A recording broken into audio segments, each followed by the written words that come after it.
Halo semuanya, saya Naufal. Kali ini saya akan coba untuk melakukan caching data di Node.js menggunakan Redis. Nah, maksud dari caching data sendiri adalah secara singkatnya kita menyimpan sebuah data sementara di dalam memori. Dan salah satu database yang mendukung penyimpanan data di dalam memori itu adalah Redis. Dengan Redis kita dapat menyimpan data dalam bentuk string, hash, list, fetch, dan sebagainya. Nah, pertama-tama kalian harus install dulu Redisnya. Nah, karena untuk pengguna macOS dan Windows itu agak sulit misalnya karena bentuknya berupa precompile, jadi di sini saya akan menggunakan Docker. Tapi jika kalian menggunakan Linux, kalian juga bisa langsung install si Redis ini di sistem operasi kalian. Nah, karena saya menggunakan Docker, jadi kalian harus sudah terinstall Docker di PC kalian. Jika sudah terinstall, jangan lupa dijalankan service dari Dockernya sini. Kalau sudah jalan, kita bisa cek di sini Docker info. Nah, maka nanti akan ada respon seperti ini. Baik, selanjutnya di sini saya juga sudah buat repository yang bernama Node Redis. Kalian bisa langsung clone aja untuk starting filenya. Jika sudah di-clone, silahkan dibuka di editor kalian masing-masing. Nah, kurang lebih seperti ini nanti. Ada beberapa file di sini. Nah, di sini ada file redis.config yang berisi konfigurasi untuk Redisnya nanti. Kalian bisa baca-baca, di sini ada banyak banget konfigurasinya. Namun saya mau ngasih tahu bahwa saya mengaktifkan password untuk koneksi ke Redis. Ya, di sini saya buat passwordnya rahasia banget. Nah, nanti akan kita gunakan saat kita ingin mengkoneksikan Redis client dengan Redis server. Lalu selanjutnya pada file docker compose ini saya udah buat seperti ini. Saya buat kontainer dengan nama Redis. Ini image-nya, nanti akan kita tarik Redis 6. Lalu saya juga buat sebuah kontainer dengan nama Express ya. Ini untuk service Node.js kita nantinya. Tuh. Oke, lalu di sini ada docker file.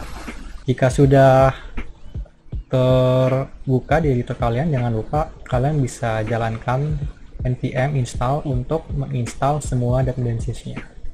Nah, di sini ada beberapa dependencies seperti Axios, Express, Redis, dan Nodemon ya. Nah, ini Redis client untuk menghubungkan dengan Redis server kita nantinya. Lalu di sini ada Axios untuk melakukan request ke API kita nantinya gitu. Nah, untuk contoh API-nya nanti kita bisa menggunakan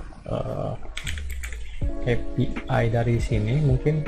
Nah, kita akan mengambil API dari COVID-19 untuk mendapatkan data yang terkonfirmasi, yang sembuh dan yang meninggal gitu ya, berdasarkan negara ya, berdasarkan country.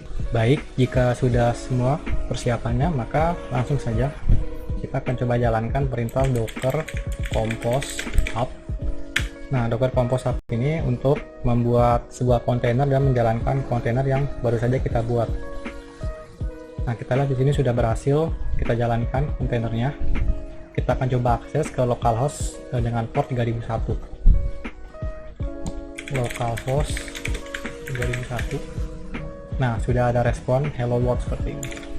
Berarti si aplikasi Express kita sudah berjalan. Nah, sekarang kita akan coba untuk menerapkan caching menggunakan Redis. Ya, di sini sudah ada dokumentasinya sebenarnya untuk Node.js Redis client. Ya, kita akan import dulu modulnya. Const Redis sama dengan require Redis. Kita juga akan butuh Axios nanti, jadi kita import dulu saja Axios dan kita buat Redis client-nya. Client sama dengan redis.create client. Nah, di dalam create client ini ada sebuah options. Kita bisa lihat di dokumentasinya di sini. Nah, di sini optionnya bisa berupa host, propertinya ada port, URL, lalu ada password. Nah, kita bisa masukkan untuk hostnya di sini Redis. Lalu untuk portnya kita lihat di sini ya. Nah, ini untuk hostnya kita namakan Redis, lalu untuk portnya 6379, portnya 6379, dan passwordnya rahasia banget ya, rahasia banget yang tadi saya jelaskan sebelumnya di file redis.config. Oke, saya rasa sudah berhasil terkoneksi ke Redisnya karena tidak ada pesan error di sini. Misalnya kita coba salahin aja passwordnya, kita coba lihat, kita save. Nah, nanti akan muncul pesan error seperti ini, wrong pass, invalid username, password failed. Kalau passwordnya salah nanti akan muncul seperti ini. Kita coba benerin lagi. Nah, sudah berhasil, tidak ada pesan error di sini. Oke, selanjutnya langkah pertama mungkin kita harus buat endpoint dulu, apt-get country misalnya di sini, lalu kita masukkan di sini request response-nya dalam bentuk function get summary misalnya. Oke, kita buat function get summary synchronous response try catch error. Nah, langkah yang pertama kita harus ngambil data yang ada pada parameter ini, country. Oke, get parameter country, country request params. Nah, setelah itu kita akan request ke API-nya, request ke API COVID-19 COVID data sama dengan await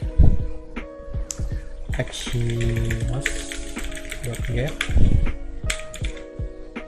Nah, ini ya URI-nya. Kita ingin data negaranya itu dinamis, jadi kita buat seperti ini.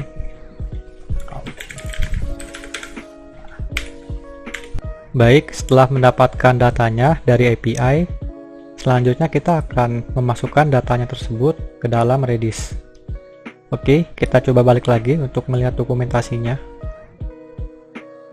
Nah, di sini kita bisa menjalankan perintah Redis menggunakan asynchronous seperti ini. Nanti kita import dulu Promisify require util. Nah, util ini udah ada bawaan dari Node.js nya. Selanjutnya kita akan copy aja ini const get asynchronous di sini. Nah, maksudnya nih di sini kita akan menjalankan perintah Redis yaitu client.get. Client.get ini digunakan untuk mengambil data atau mengambil key yang ada pada Redis gitu. Nah, kita akan buat lagi satu perintah, kita namakan dengan set asynchronous lalu client.setX. Nah, setX ini adalah untuk set key beserta expiration time-nya gitu. Ya, anggaplah ini untuk insert data ke dalam Redis nanti si set asynchronous. Oke, selanjutnya kita akan insert or set key to Redis. Oke. Nah, caranya adalah await set asynchronous. Untuk parameter yang pertamanya ini berupa nama key-nya. Kita sebut aja misalnya summary underscore terus kode negaranya gitu, country. Lalu untuk parameter keduanya di sini adalah waktu masa berlakunya. Ya, misalnya kita ingin buat 5 menit ya. Berarti 3600. Oh, 3600 ini berarti sejam. Ini dalam bentuk detik, berarti kita buat saja 6 kali 5 300 detik. Lalu datanya ya, json.stringify covid data. Nah, kenapa kita harus masukkan dalam bentuk string ya? Karena memang di Redis itu kita nggak bisa masukkan data berupa JSON, berupa objek dan sebagainya. Kita hanya bisa insert data di Redis berupa string ya. Yang lain-lainnya itu bisa berupa list, sets dan sebagainya ya. Tapi biasanya kita akan menggunakan string di Redis gitu. Oke, kita akan buat responnya di sini. Response ya, respon.status misalnya 200.json status sukses, lalu datanya ini berupa summary covid data. Oke. Untuk errornya kita bisa console.log error, lalu kita buat responnya juga 400 misalnya json status error. Kita buat pesan errornya error.message atau error gini aja. Nah, sudah. Kita bisa coba request ke API yang baru saja kita buat di sini dengan endpoint seperti ini. Kita coba misalnya ID. Nah, sukses. Kita lihat di sini response time-nya 436 milisecond ya. Kita coba lagi misalnya CN ya, China. Nah, response time-nya 137 milisecond di sini. Datanya udah berhasil nih masuk nih. Ya, yang confirm, yang recover dan yang meninggal yang deaths. Kita akan coba lihat juga di Redis server apakah datanya telah berhasil masuk ya. Pertama-tama kita harus masuk dulu nih ke dalam kontainernya. Ini jalankan perintah docker exec min it redis sh. Nah, kita udah berhasil masuk ke dalam kontainernya. Lalu kita coba buat koneksi ke Redis servernya menggunakan Redis CLI. Redis CLI min h localhost min a rahasia banget. Nah, udah berhasil nih kita masuk ke dalam Redisnya. Kita coba lihat key. Oh, nah udah masuk nih datanya, summary cn summary underscore id. Kalau kita coba get summary cn, nah tuh datanya sudah tersimpan di dalam Redis gitu. Sekarang selanjutnya kita akan buat sebuah middleware.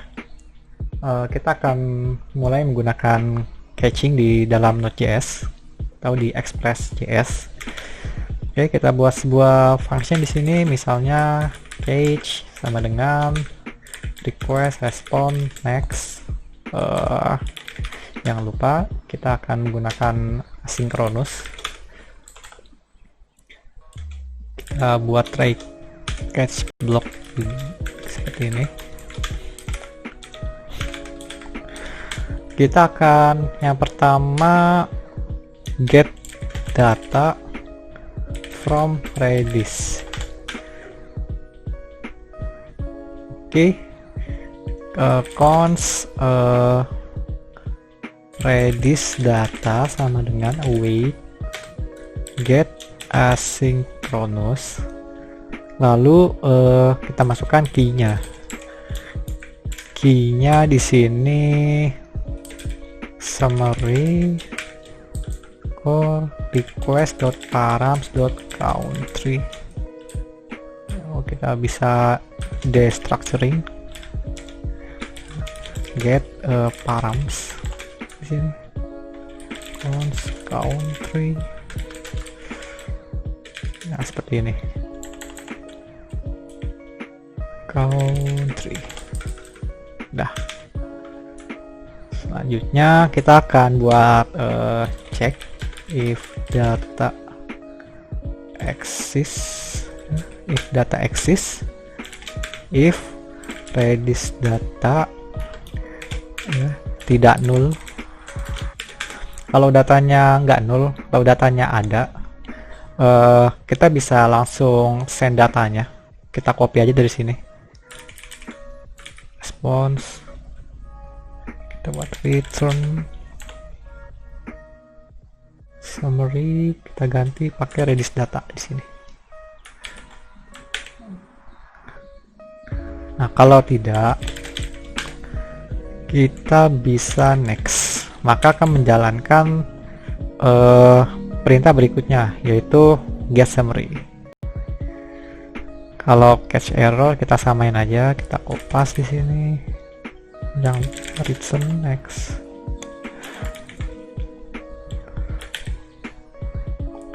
Oke, kita tambahkan middleware di sini, middleware cache. Save. Seharusnya sudah selesai. Kita akan coba lagi. Misalnya kita akan request ke USA. Nah, kita lihat di sini respon time-nya 373 milisecond. Kita akan coba request lagi.